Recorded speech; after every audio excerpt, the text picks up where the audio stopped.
கிறிஸ்துவில் பிரியமான சகோதர சகோதரிகளே, தூய லூர்து அன்னையுடைய பக்தர்களே, கடந்த 3 நாட்களாக நம்பிக்கையின் மகிமையை பற்றி நாம் கேட்டு வருகின்றோம். முதல் நாளிலே இயேசு தம் மீது நம்பிக்கை கொள்ள அழைப்பு விடுத்தார். நேற்று ரோமை அதிகாரியினுடைய அரசு அதிகாரியினுடைய மகனை குணப்படுத்தினார் நம்பிக்கையால்.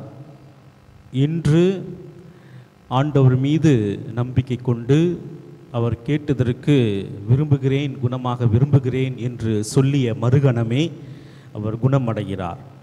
எனவே திருச்சபை நமது மக்களுக்கு சொல்லுகின்ற வார்த்தை என்னவென்றால், இறைமகன் மீது நம்பிக்கை கொள்ளுங்கள் என்பதுதான்.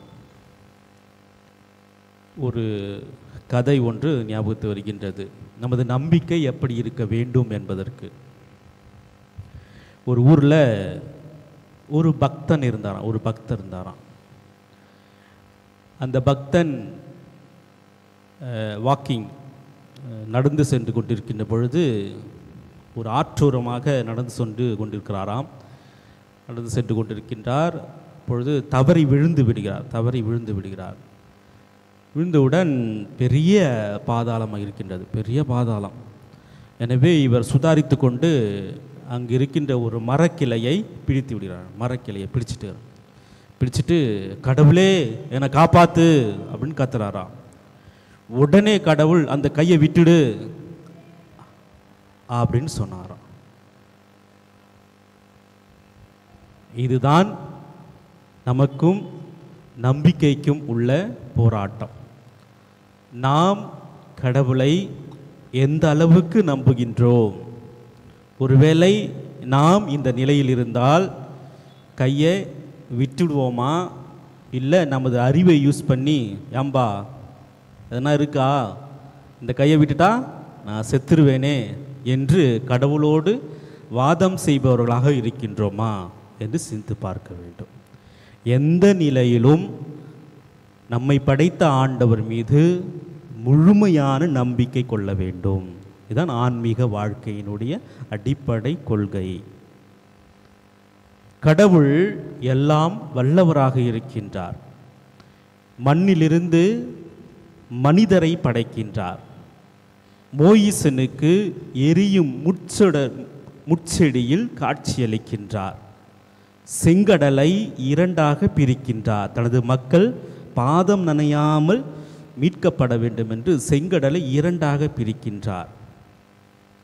5000 பேருக்கு 5 அப்பங்களை கொண்டு உணவு கொடுக்கின்றார். இறந்து போன லாசரை உயிருடன் எழுப்புகின்றார். உருமாறுகின்றார். இறந்து உயிர்த்தெழுகின்றார். இவையெல்லாம் கடவுள் வல்லமை மிக்கவர் என்பதற்கு உதாரணம். மகனாகிய கடவுள் மனிதனாக இந்த உலகத்தில் இருந்த பொழுது 2 காரியங்களை அவர் செய்தார். ஒன்று பசி போக்குதல், பசியுற்றோருக்கு உணவு கொடுத்தல். 2 நோய் நீக்குதல், நோயுற்றோருக்கு நலம் கொடுத்தல். பசியுடன் இருப்பவருக்கு உணவு கொடுப்பதும், நோயில் வாடுபவருக்கு நலம் கொடுப்பதும் மனிதனாகிய இயேசுவிடம் இருந்த உள்ளத்தில் இருந்த பரிவு, அந்த பரிவு கலந்த அன்பின் காரணமாக இந்த செயல்களை செய்கின்றார். எனவே நமது இயலாமையை, நமது துன்பத்தை, நமது சிக்கலை காண்கின்ற கடவுள் எப்பொழுது நம்மிடம் பரிவு கொள்கின்றாரோ அப்பொழுது நமக்கு அற்புதங்கள் நிச்சயமாக நடக்கும். நாம் இந்த கடவுளை, இந்த மனுவுரு எடுத்த இறைமகன் இயேசுவை முழுமையோடு நம்ப வேண்டும், முழு மனதோடு நம்ப வேண்டும். எனவே முதல் காரியமாக நம் ஆண்டவரிடமே ஜெபிக்க வேண்டும். ஆண்டவரே, உறுதியான விசுவாசத்தை எனக்கு கொடையாக கொடும் என்று ஜெபிக்க வேண்டும். இந்த திருப்பலியிலே உடல்நலமற்றிருக்கின்ற பல்வேறு நபர்களுக்காகவும் நமது குடும்பத்திலே இருக்கின்ற முதியவர்களுக்காகவும் வேண்டிக் கொள்வோம். எல்லாம் வல்ல இறைவன் நம் அனைவரையும் ஆசீர்வதிப்பாராக. ஆமென்.